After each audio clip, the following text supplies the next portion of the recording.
Welcome to the Everyone's a Critic movie review podcast. I'm your co-host, Bob Zerl. With me, as always, is professional film critic Sean Patrick.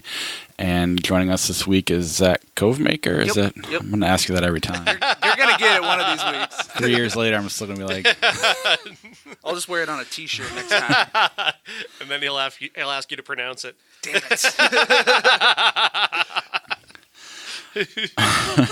Visit us at ihatecritics.net, everyone's a critic podcast.com. We're on Facebook, Twitter, Instagram. Our handle is criticspod.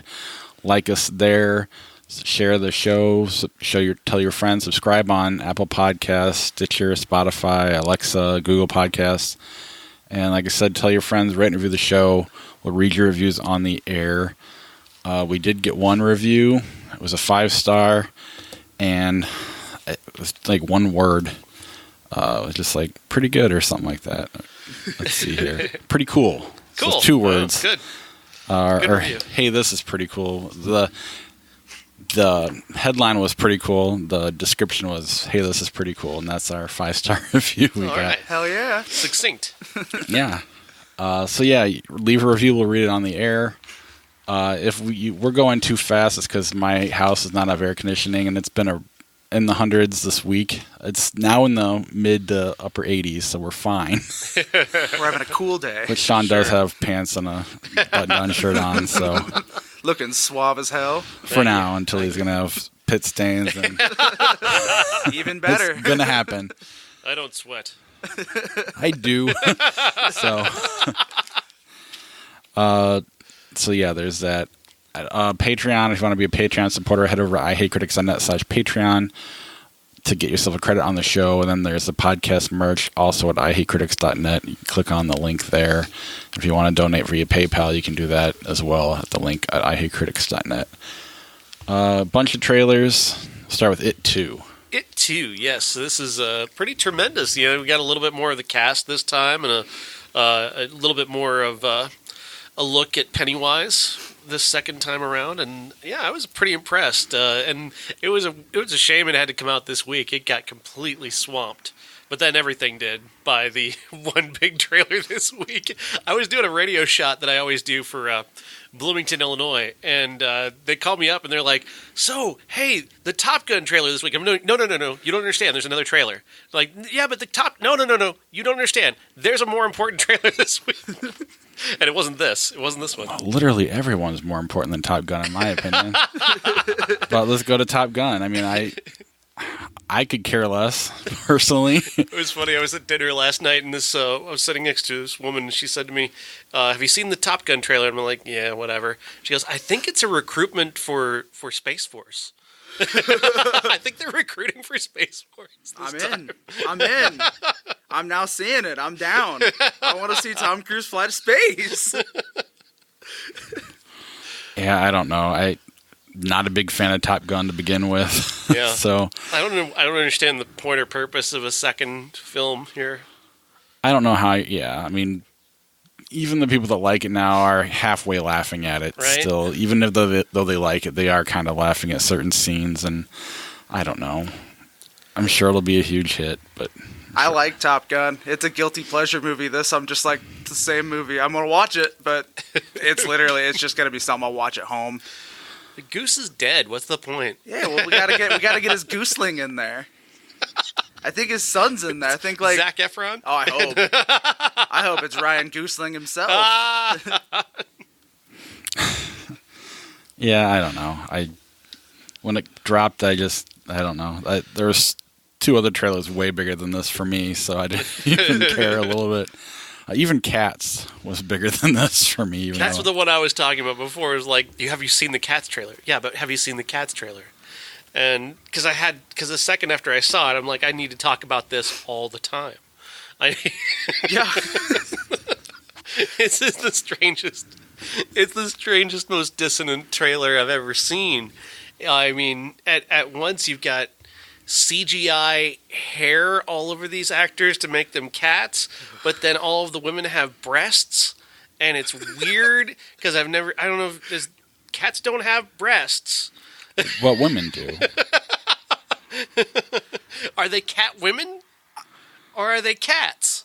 It's a nightmare. That's what it is. It's fucking terrifying. Something about Rebel Wilson, just like, oh my god, what the hell is this? Yeah. What's going on here? That was disturbing. Ugh. Not commenting on her attractiveness, just but the way that she was set up by this is just not fair. This just looked bizarre to me. The whole thing looks bizarre, but then you hear Jennifer Hudson, and she's like, "Oh my god, that's fucking amazing!" It sounds like, like she did in Dreamgirls when she won the Academy Award for singing one song and performing for 8 minutes because she deserved the fucking Oscar for that. And it sounds like that again. She sounds amazing singing that song. See, I disagree. I shouldn't say. I think obviously she's got an amazing voice. I don't think that song fits that voice. She's totally changing the style, and it was really distracting more than anything for me. But she sells the emotion of it, though. Sure, and it reminded me a lot of Les Mis, which is a favorite movie of mine. I truly love that film, and Tom Hooper directed that, and so I'm of two minds. Like, this thing looks bizarre and hard to look at, and at the same time, he is such an amazing director with things you don't think can actually work, like Russell Crowe as Javert, which I happen to like. Most people don't. You're going to like it. I could tell just from the trailer. I mean, I know the trailer's weird, but they'll capture it, and it'll be critic darling, I think. Oh, I can't wait to watch and laugh. I'm just going to sit there and laugh and laugh and laugh. Like, this shit, this is kind of terrifying to me. Like, I have cats at home. Yeah. I'm a fan of Cats the Animal. Like, I don't want to ever see something like that in my house. Just, like, bouncing around on my furniture, just like, hello, human. Like, no! I'm allergic to cats, so... He can't even go see this movie. That's how bad it is. I feel like I'm allergic to this movie.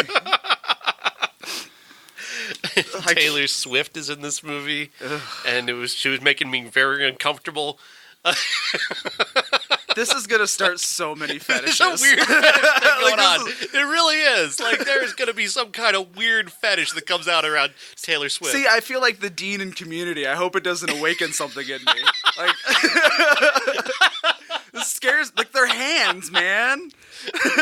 they have fingers. Yeah. Wow. Imagine that, like, pawing under the bathroom door. That's scary. It's so weird. I don't like it. Well, I can't wait to watch it. But it will be nominated for an Oscar, I guarantee it. Oh, yeah, it's going to beat out Tarantino. Oscars, it's going to destroy Tarantino.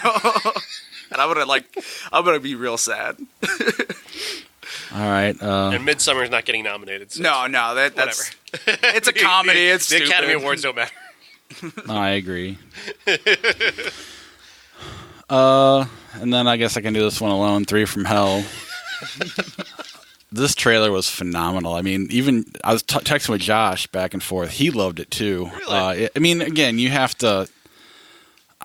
You're not going to like it if you don't like what it is. But it looks. I think it looks like right. It's on par with Devil's Rejects, which I think is a phenomenal horror movie. And so I can't wait to see this one. They're doing the Fathom Events thing. So he'll probably get 3 nights and, get their money. And that's probably the future of movies like this, kind of with the cult following, jump on the Fathom Events thing and either that or tour it like our next trailer. Before we get to that, we'll talk about Method Madness, the Jason Mewes directed. Yeah. Interesting.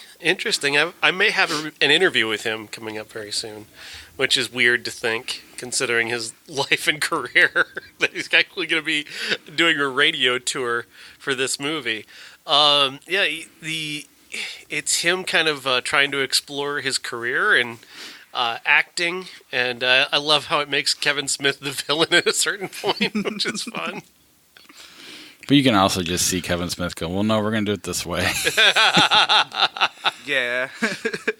And, I mean, you got Terry Hatcher and Dean Cain in there. I mean, you got, I don't know, it was Danny Trejo's in it, I thought I saw. Yeah, I mean, he's got like a fairy or something, right? Yeah.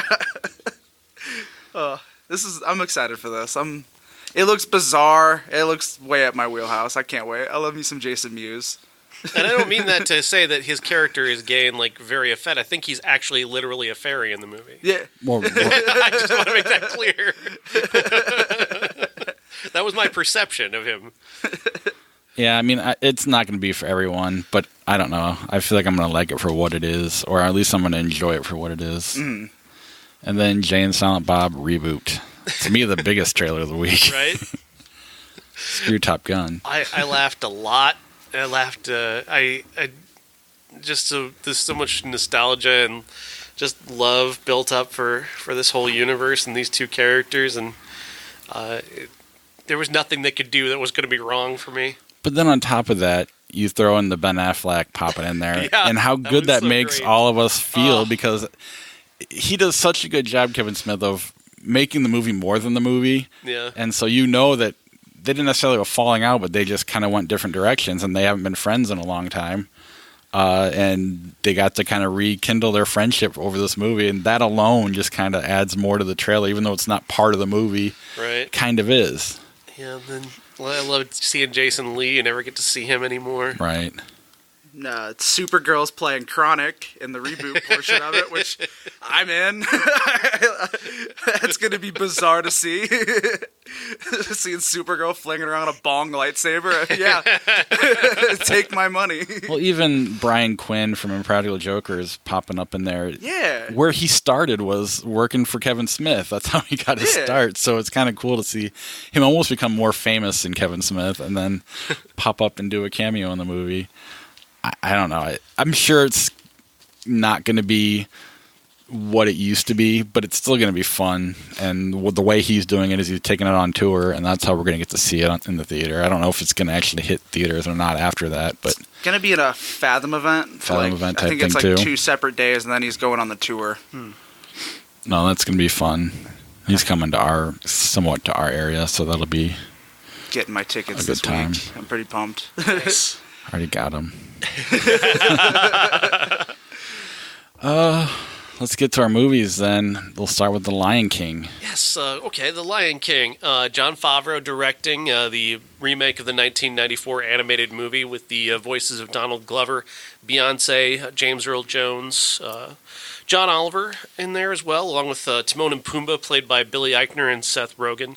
I really like this movie. I like it actually a lot more than I like the animated movie, and I know that's somewhat sacrilegious to say, but I don't really love the animated Lion King. I've always appreciated it, but it came along at a time where I was 18, and that just seemed like a kid's thing, and like, yeah, it's nice, whatever, but it's a kid thing.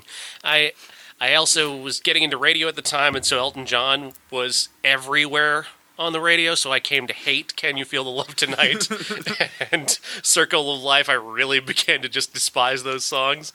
The arrangements here on those songs are wonderful, and I just absolutely loved the way that they did this. I love the way they did this story. It's very resonant. It's very believable. I didn't mind the CGI. The CGI was incredible. It created talking animals in a way that felt real and believable. The themes of this story are still, I think, even better suited to this day and age than they were in 1994.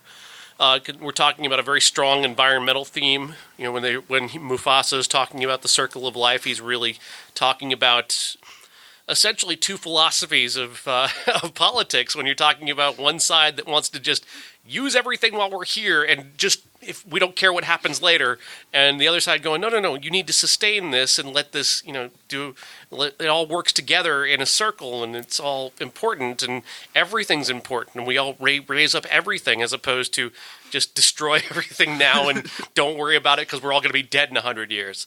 Those are two very distinct philosophies, and I like that they oppose those here they pose them here in a unique way that even kids, I think, can understand which one is better than the other.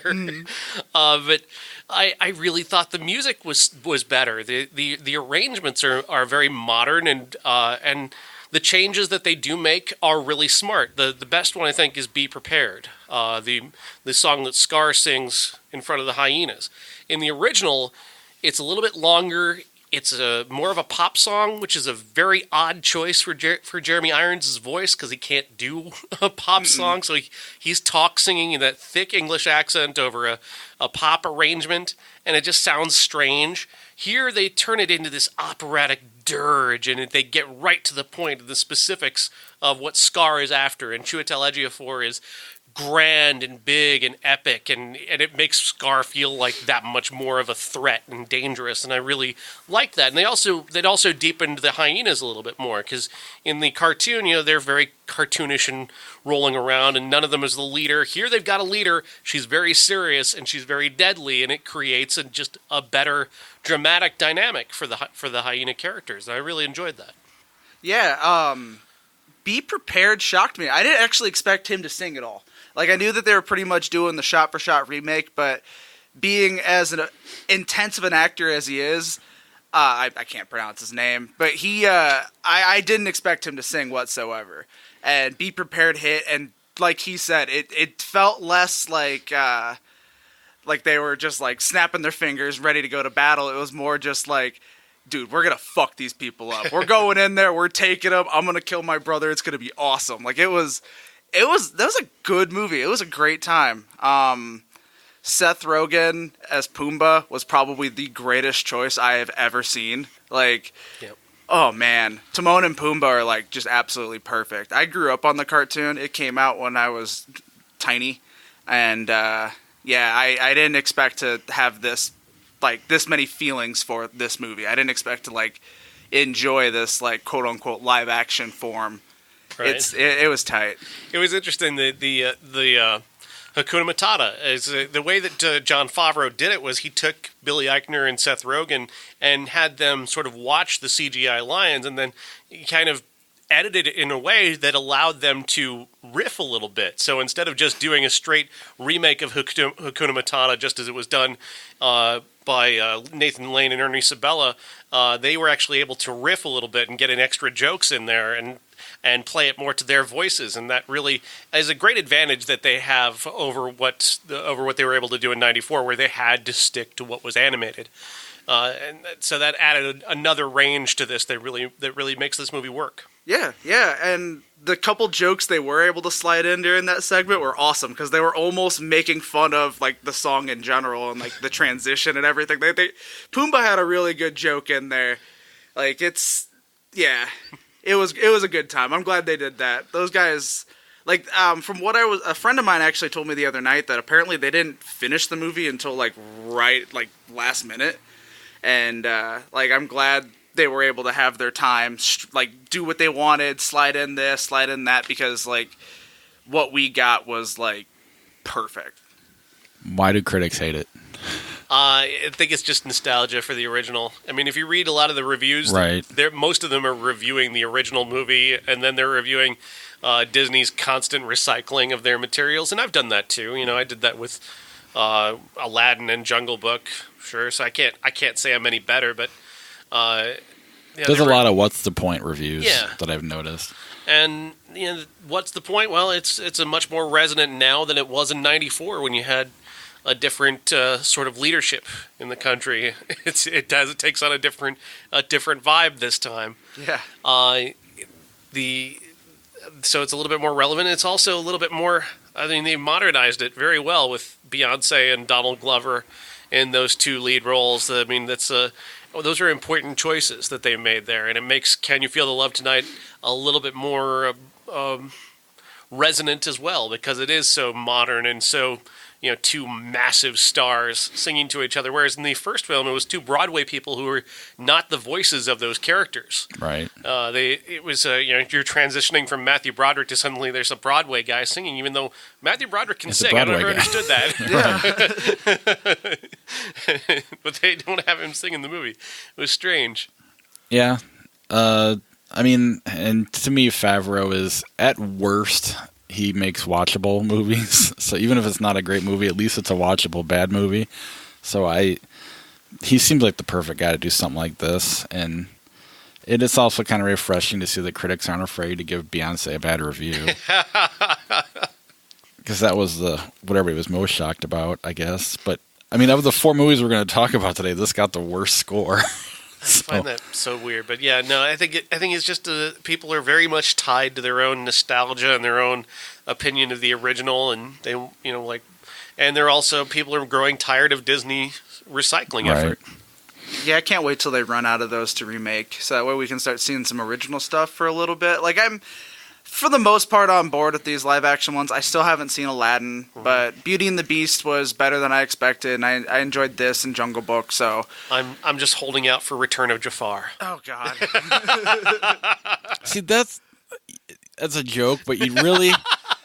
that could actually be decent, because now you're not remaking the beloved movie. You're making the one that no one saw or liked. You get a second chance. Right. But I haven't seen Cinderella. I heard that's the best of all that these. Is amazing, but yes. Really? Oh, it's incredible. Beauty and the Beast, we just watched too much that week when we did it here, so I was very burnt out. Aladdin was fine. Yeah. You couldn't find the cartoon anywhere, so we weren't overrun with the movie. I never saw the Jungle Book. I don't know.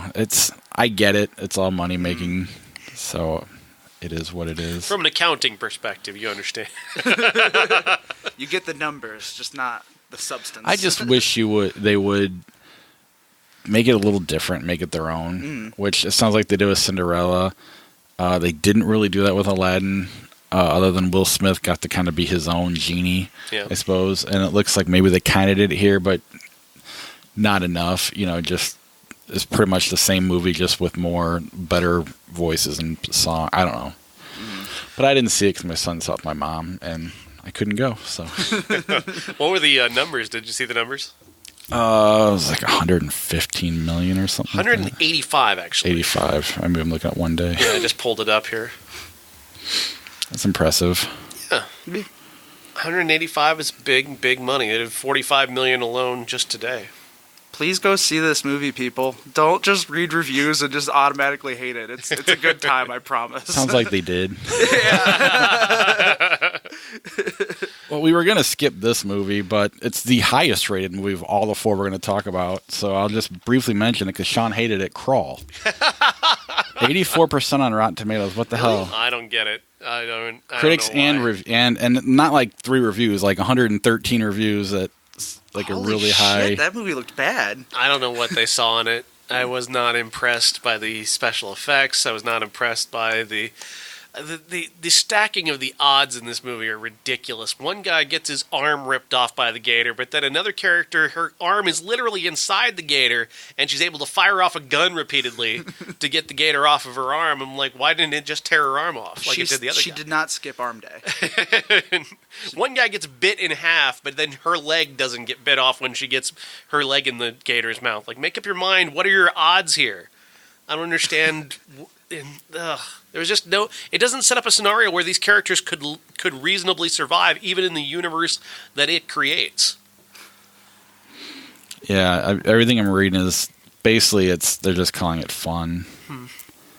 B-movie fun. Crawl is dumb genre fun. Recommended to anyone who's been itching to squirm in the dark for an hour and a half. Crawl can be a bit of a goofy ride, but it luckily manages to stay fun and entertaining due to its great creature elements and great performances. Yeah, I didn't see it. Across the board. I didn't see that.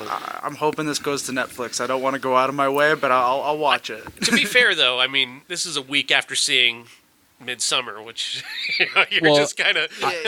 We're going to get there. We're going to get there later on where a movie that's pretty good, I was kind of like, it's just not the same. But before we get there, Sean liked this movie, and it got actually got worse than Lion King. I'm sorry, Stuber, 42% critical score. I don't know, man. I like Kumail Nanjiani. He's a funny guy. Him and Dave Bautista are having a great time in this movie. They're really enjoying each other. They're making lots of really funny jokes. The plot is a waste of time. It's a typical fish out of water nonsense. He's an Uber driver. Batista's a detective. He takes him basically hostage to be his partner, and they got to kill the bad guys. You've seen this before in any number of plots, but the key is just the chemistry between the two of them, and they got good chemistry. They're fun. I love how Crawl, everybody's like, hey, it's a silly, goofy creature movie. Thumbs up. This is your typical run-of-the-mill buddy cop movie. Thumbs down. I mean, it's kind of the same thing, just in a different genre. But the critics are okay with the creature feature, but not the goofy buddy. I mean, the audiences loved Stuber, so we did skip last week because it was just crawling Stuber, and quite frankly, I was burnt out on other things, and Sean was gracious enough to combine them into one. And in hindsight, it looks like maybe it might have been an okay decision. But The Art of Self-Defense, that came out, and that got a really high score. Not quite Crawl good, but right behind it. Is this a good movie? I don't know if this is a good movie or not. I can't make up my mind. And you know why? It's because of Midsummer. I'm not kidding you. That's exactly how I feel. Yeah? I mean, I enjoyed it. I was entertained enough, but I'm just like, I don't know if this is good anymore. I don't know what's good anymore. The Art of Self-Defense stars Jesse Eisenberg as a meek man named Casey who is mugged one night by guys on motorcycles. He looks for a way to learn how to defend himself and winds up in a karate school run by a guy who calls himself Sensei, played by Alessandro Nivola. And from there he's going to learn karate and discover some secrets about this dojo and the people who go there that are linked somehow to how he ended up there himself. I don't know if this is good or not. I was kind of mesmerized by it while I watched it, but the mixed messaging that's going on throughout this movie just kind of threw me. Like, I know the arc of the character played by Imogen Poots. Like, her character made sense. She's got an arc of going from being deeply nihilistic to developing a little bit of humanity and compassion, if not being a love interest for Casey, at least being somebody who went from I'm willing to beat the shit out of this guy who I don't know to I feel bad for kind of having beaten the shit out of this guy. Like, there's an arc. At least Casey's arc is so much stranger because the way that it ends is reminiscent, I guess, of a little bit of an observe and report.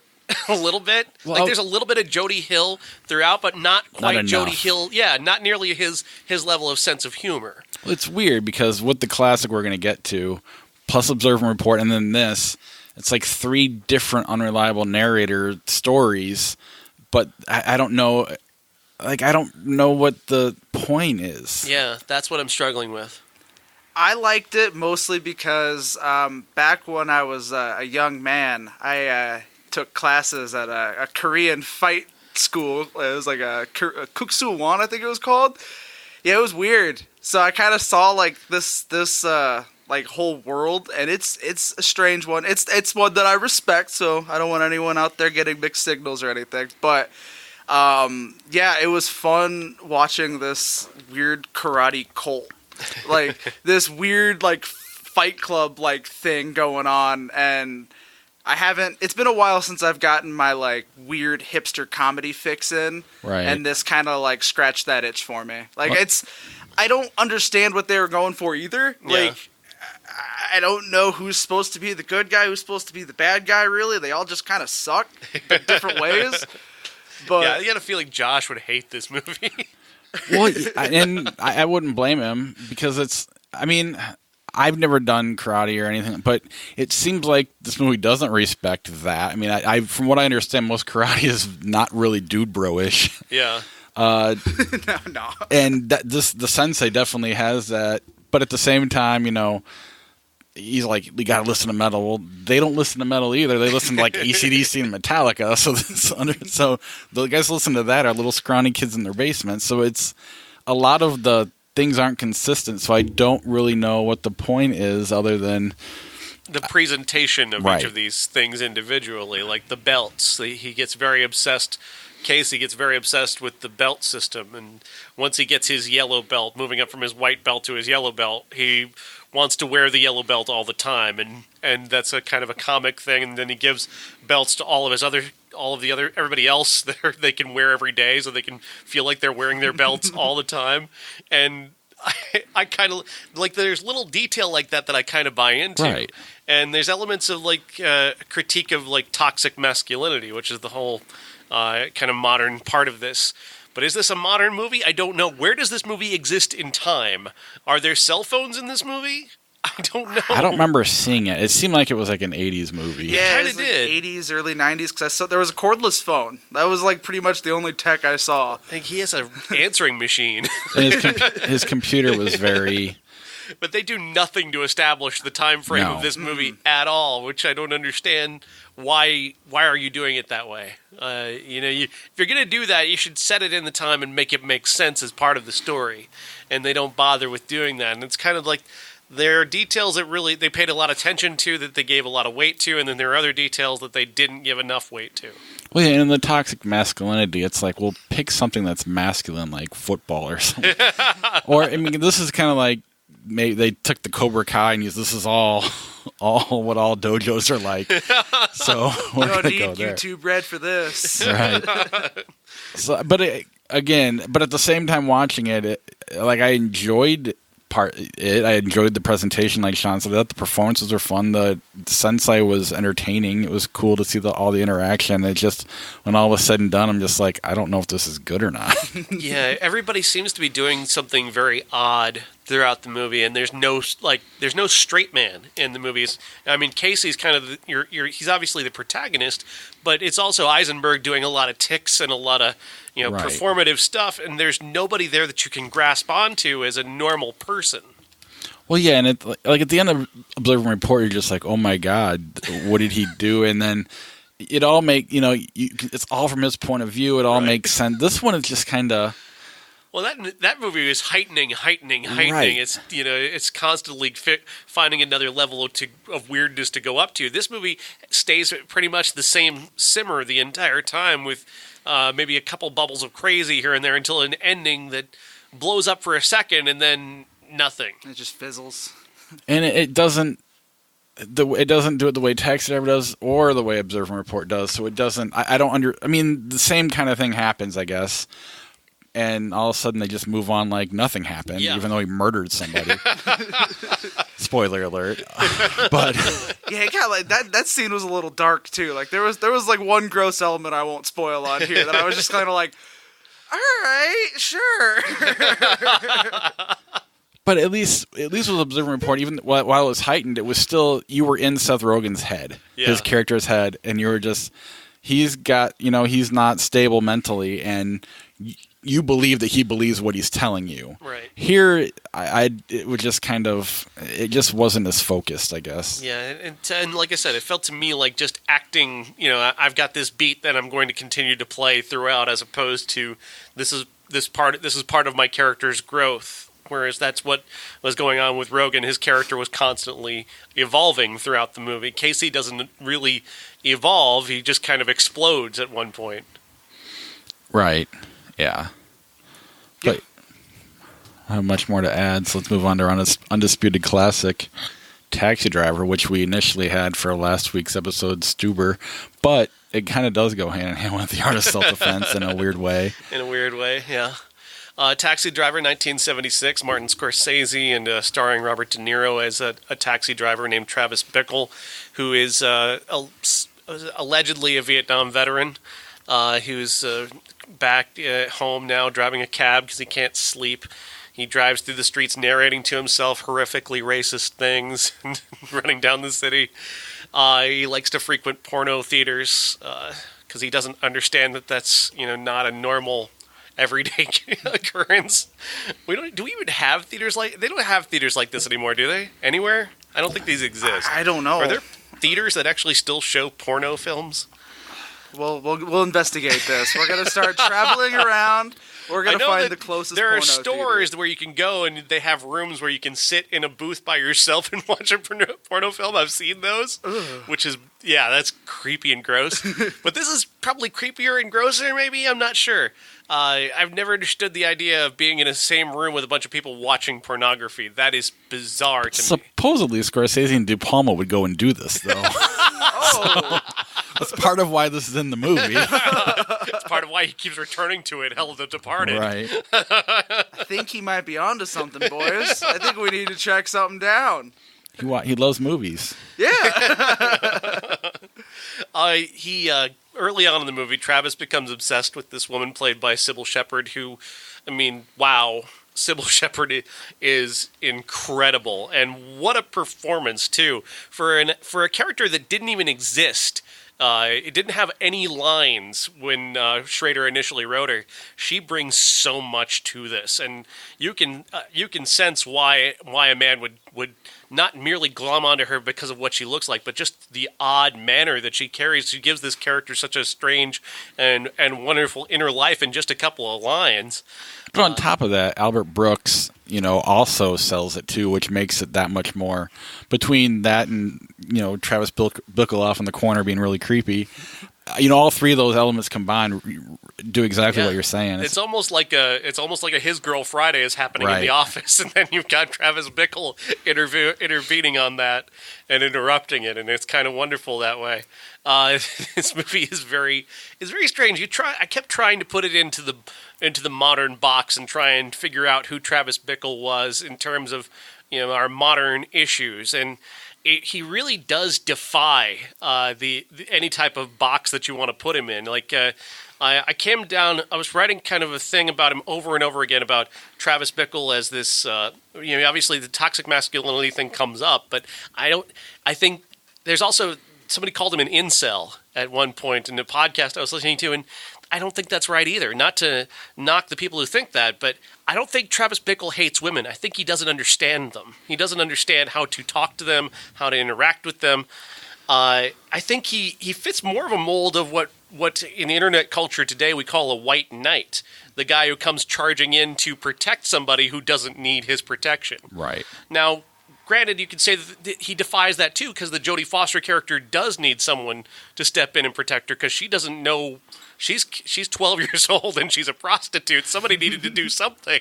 Well, he's the guy, let's just throw it to politics. He's the one that you can change his mind. He doesn't know something, and once he just jumps onto this politician because Sybil Shepherd's, the one supporting him, so now he's going to support him, at least initially. And he's just someone that you can really mold his mind. But at the same time, he's very upfront, and he thinks he knows everything, but you can totally manipulate him. He, in a lot of ways, is a lot like Trump. I was going to say he's kind of like an undecided voter. Well, he's exactly. Yeah, he's an undecided voter for sure. But he's an undecided voter who's very vocal. Yeah, it's such a strange and fascinating. I love this movie. I think it's incredible in so many different ways. Because it defies description so much. Mm-hmm. It defies your attempt to categorize it and place it in something. And I find that to be fascinating. Travis Bickle is not a hero. He's not a guy who should be the star of a movie, and yet here he is. And he's a guy in real life you wouldn't like. But Scorsese and Schrader do such a good job of making you fascinated by him that you're just along for the ride, kind of trying to figure him out. And anybody else, and Scorsese's failed at this too, but in any other scenario, you would hate this guy. So the way he does it in this movie, the way he articulates, I don't know, it's just very fascinating how you go on the ride for this guy that you would not like in real life, but you don't necessarily like him in the movie either, but you're at least fascinated with him. It's funny. It sounds like a lot of the times, like the New York Times tries to go to Alabama to interview somebody like a Trump voter. That's kind of what this is like, where they cannot understand this person. They know they don't like them, but they can't quite. Like, you're a person, but why do you think like this? But they get you inside his head, and then you can be like, okay, well, yeah, it is kind of a trashy city, and they should clean it up. Right. And then they get a little racist. You're like, well, no.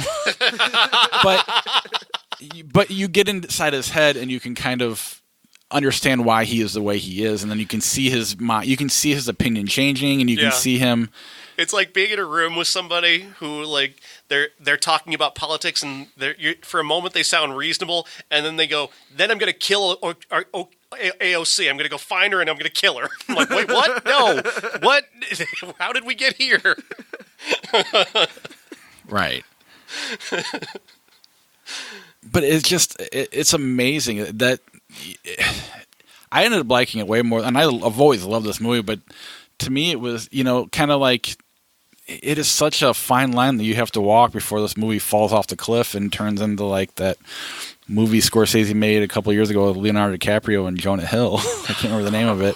Wolf of Wall Street. Yeah. That was, he was unlikable and you just don't like him ever in all, and he succeeds anyway.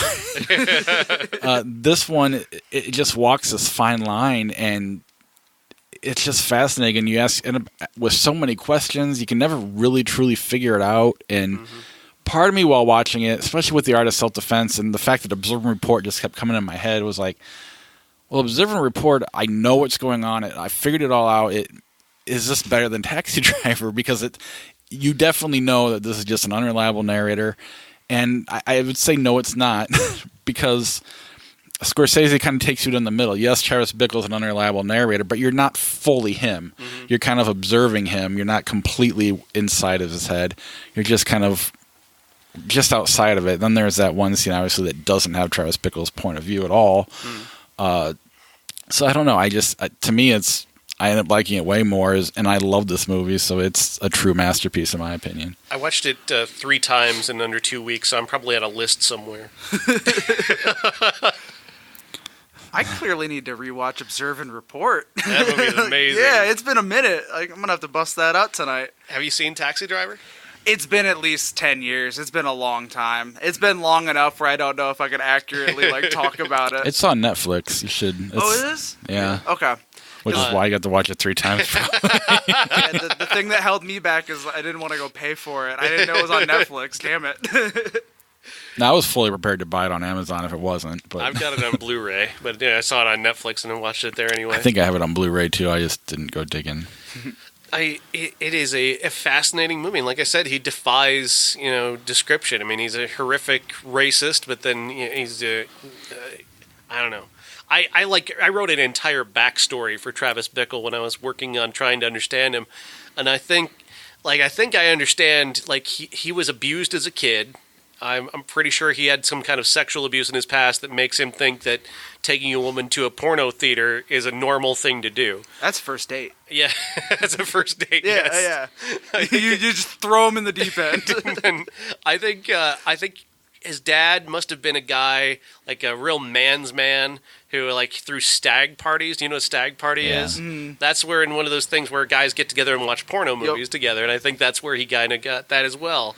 And I think his father probably poisoned his head about this is what men do, and men act this way, and men are sexually aggressive, but he's also afraid of women. So I think he's got he's much more like his mother than he is like his father, which kind of throws him into this strange space in 1976 where women are on the rise in terms of women's rights, and he doesn't know what to do because his father's world is dying before his eyes, and he's much more like his mother than his father. And, today in politics and anything really, you kind of, everything's black and white. There's no, we don't really dig into the gray area. And this character is all gray area. But, in today, he would just be black or white, whichever side you land up on. Yeah, and, I mean, it's interesting. This is the kind of thing that happens before Bernie Goetz. You know Bernie Goetz? Right. Bernie Goetz was a guy who was they called him the subway vigilante. He killed 3 black kids on a subway because he thought they were robbing somebody. And he was treated like a hero.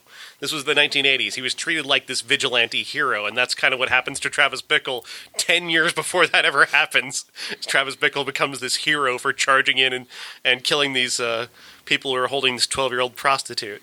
And it's weird. He presages the people. Everything that came after him was Taxi Driver influenced the entire world because you've got the attempt on Reagan's life that is linked to Jodie Foster. You've got the killing of John Lennon, which is very reminiscent again of Travis Bickle. It's weird. And then you've got Bernie Goetz, and again that weird sort of influence that Taxi Driver has over that period of things that came after it. You would think those would be the influence that went into it, is the thing. He's a time traveler. Scorsese's a time traveler. Yeah, I don't know. It's I was going to say Batman in a lot of ways. It's a lot like Travis Bickle, too, only on the rich point of view. Travis Bickle had a lot of money. He'd be Batman. I mean, pretty much. He doesn't understand women. That'd be if Frank Miller was able to write a movie. He's going around just talking about the master race and doing awful stuff. Taking Vicky Vale to porno movies. Oh, yeah. Talks about cat women. Hell yeah. Oh, it all ties together now. And here I thought The Lion King was going to be in the title of that episode. Yeah, I mean, if you haven't seen Taxi Driver in a while, it is on Netflix. Go, just do it. It's Mean Streets is there too. Not that that means anything, but it's out there. So, yeah, we've been doing a lot of Scorsese this year, and I think Sean was halfway worried that this wasn't going to be as good as we thought it was. I had that fear, yeah. I've been taking apart a lot of Scorsese lately, and it's not going well. Oh, what have you done? Like Bringing Out the Dead was disappointing, and Kings of Comedy. King of Comedy, Fear. yeah. So, I mean, it is... And again, it's... The big problem with those movies is Taxi Driver exists, Goodfellas exists, Raging Bull exists. So there's Masterpiece, and then there's the next level down, and there's probably and I'd say Bringing Out the Dead, Cape Fear, and King of Comedy. Between the three of them, they probably are in the low B to high C range of Scorsese, but... That said, I'm a little afraid to ever watch The Departed again. I'm not. I've seen the movie so many times that it still holds up. It's still good. I don't think... I mean, it's... I don't know. It's kind of like Scorsese meets Michael Mann, I guess. But I don't know. I still like it. I've seen it enough that it... Yeah, that was on the floor of every white kid's bedroom growing up. We watched that all the time. I love The Departed. It's like that, Fight Club, Boondock Saints. I know they've got their faults, but man, I love that crap. I hate Boondock Saints. Yeah, it's... I remember my brother loved that movie, and I just watched it. I'm like, all this is like ripping off literally every movie that ever came out into one. Oh, yeah. With an exploding cat.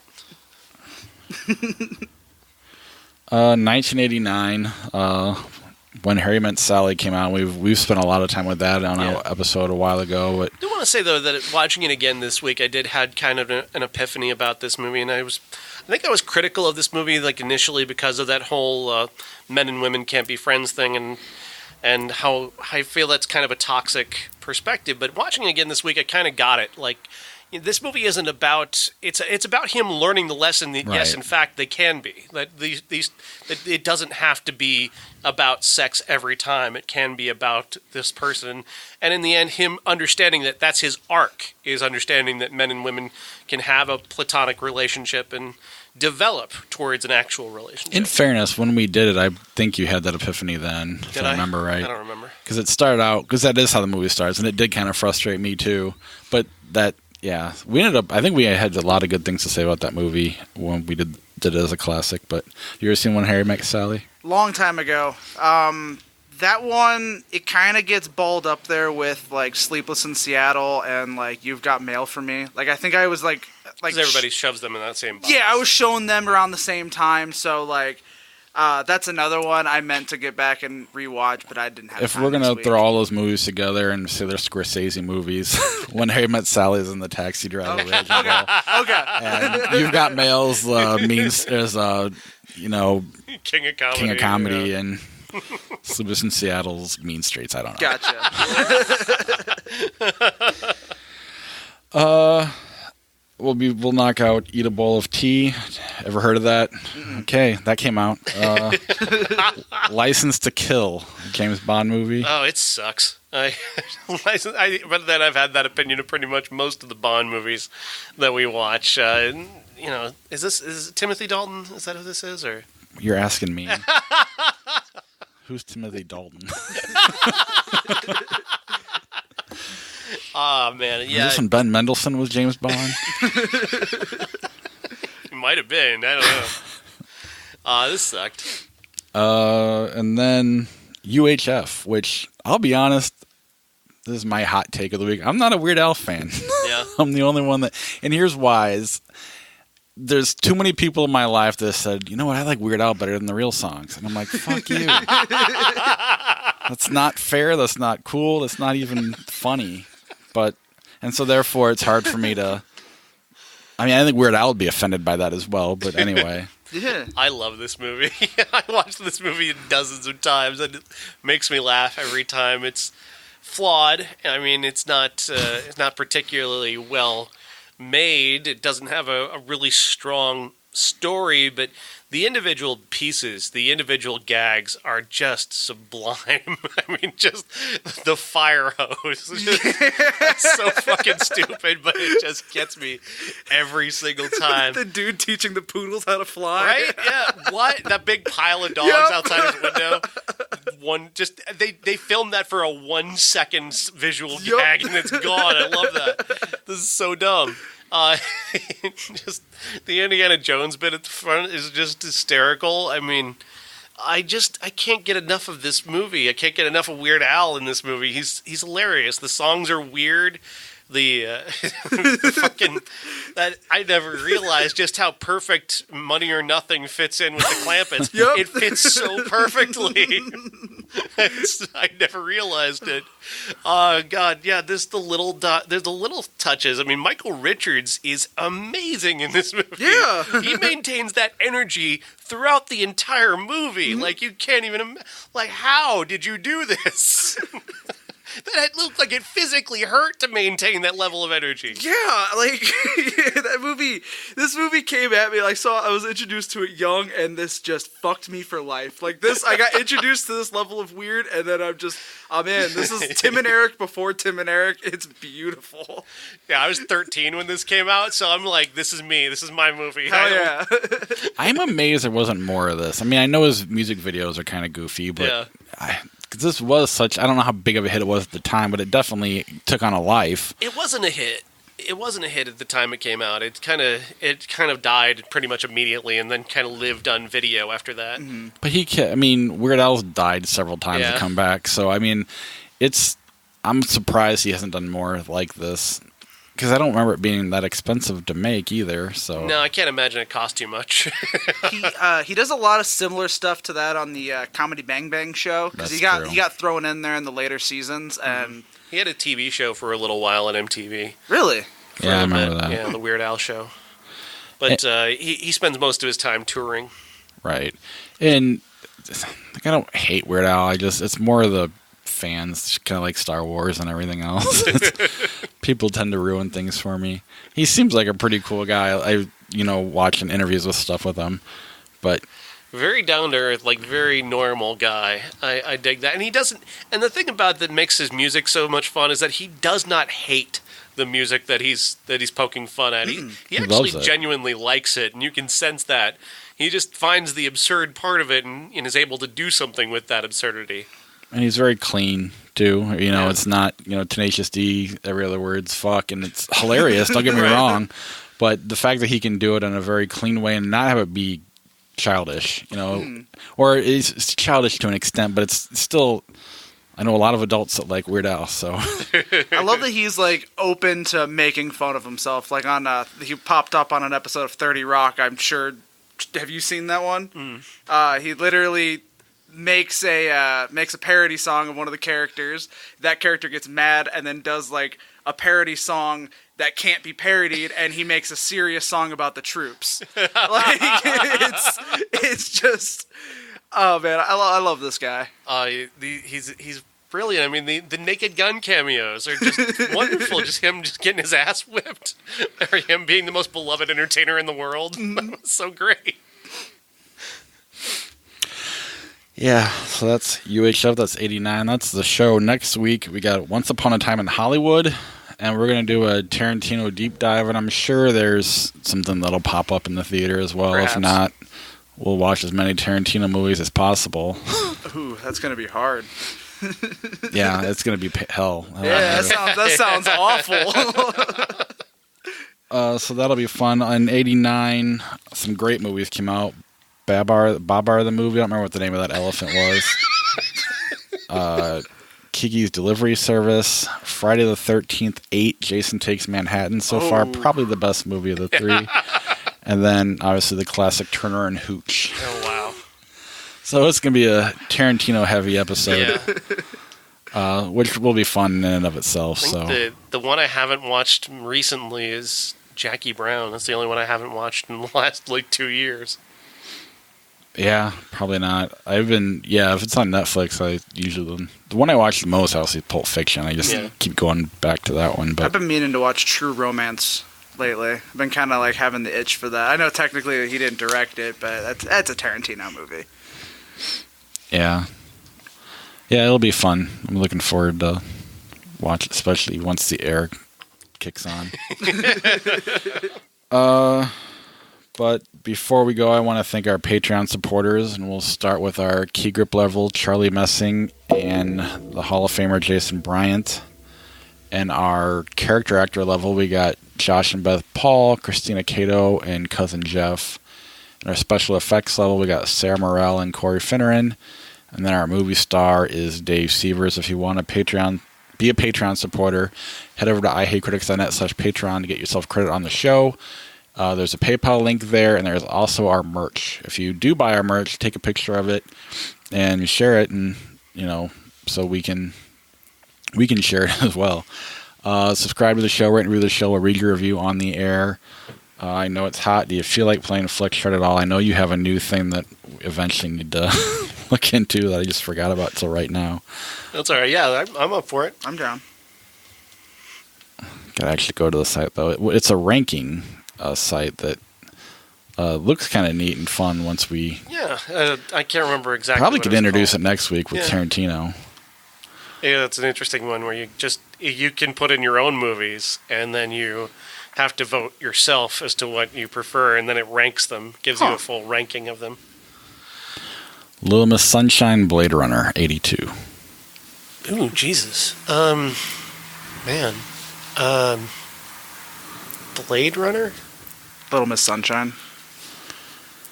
I'm going to go Blade Runner, but that is hard. Yeah. Enchanted, The Breakup. Enchanted. I'll have to go with The Breakup because I don't think I saw Enchanted. I like The Breakup, too. I mean, I didn't like it, but I liked it enough. The Kingdom of Heaven, Ronin. Ronin. Two movies you don't care about. Yeah. Ronin. I agree. Let's see here. The Town, The Mist. The Town, absolutely. The Town. It was really hard for me because I love The Mist. I know Sean wasn't as big a fan, but you guys voted for The Town, so obviously that's the choice. Cool Hand Luke, The Mummy, 1999. Cool Hand Luke. The Mummy. Cool Hand Luke. Hitch, Lahane. That looks like a movie I've never heard of. Skip that one. Hitch, or what the fuck? Hitch. Hitch or Three Kings. There we go. Three Kings. Go with Hitch. Three Kings. You ever seen Three Kings? I don't think I have. Three Kings is phenomenal. Yeah, that is one amazing movie. Yeah, but one has Kevin James. So. Wow. And, Ice Cube. I know, I'm kidding. Bruce Almighty, End of Days. Bruce Almighty. Bruce Almighty. Yeah, End of Days kind of sucked. Gone Baby Gone, not another teen movie. Gone Baby Gone.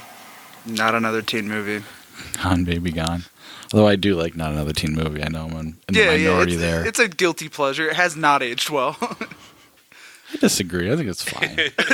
Captain America's in it, isn't he? Oh, yeah. Covered in whipped cream. With a banana up his ass. Cloud Atlas or Zombieland? Wow. Quit laughing at Josh. That's not fair. Yeah, it's Zombieland. It's his favorite movie of all time. Ugh. Sorry. I don't think he listens. Child's Play 2, Caddyshack. Caddyshack. Agreed. Match Point, Clue. Match Point. Clue.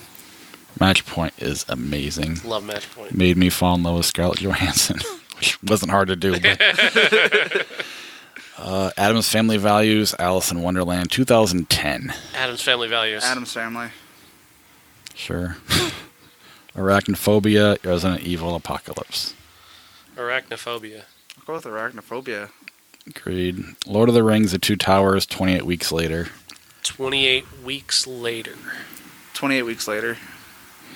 Shorter. I'll go with that one. and you can tell I'm serious because Josh isn't even here to hear me say that. So I didn't even do it just for the reaction.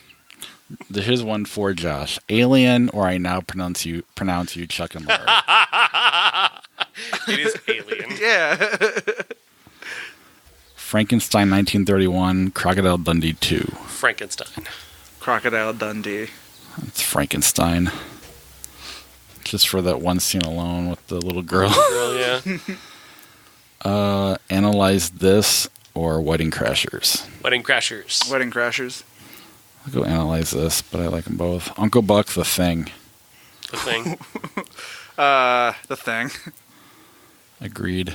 Godzilla, Matthew Broderick, or The Shining. The Shining. The Shining. Agreed. Looper, 13 going on 30. That's actually hard for me. I like 13 going on 30 a lot. But I'm going to go with Looper. Looper. I don't mind 13 going on 30. It's pretty watchable for a movie I shouldn't like, but it's Looper I like a lot. Ryan Johnson's my boy. That's sacrilege, according to some people. Hey, man, I don't But care. I'm with you. Yeah, I got that Star Wars tattoo. I love that, man. The Magnificent Seven, 2016, Hancock. Magnificent Seven. I don't have any passion for either. Hancock should have been amazing, and It they really fucked should, it up. yeah. I love Magnificent Seven. So because of that, I'll go Magnificent Seven. Let the Right One In, Batman Forever. Let the right one in. Batman Forever. Let's let the right one in. Remember the Titans, Dumb and Dumber. Dumb and Dumber. Yeah, Dumb and Dumber. Fuck, Remember the Titans. Yep. Somehow Sean's not sweating yet, so that's the only reason I'm still going. Heat, It's impressive. Heat, Terminator, Salvation. Terminator's no. Oh, fuck you.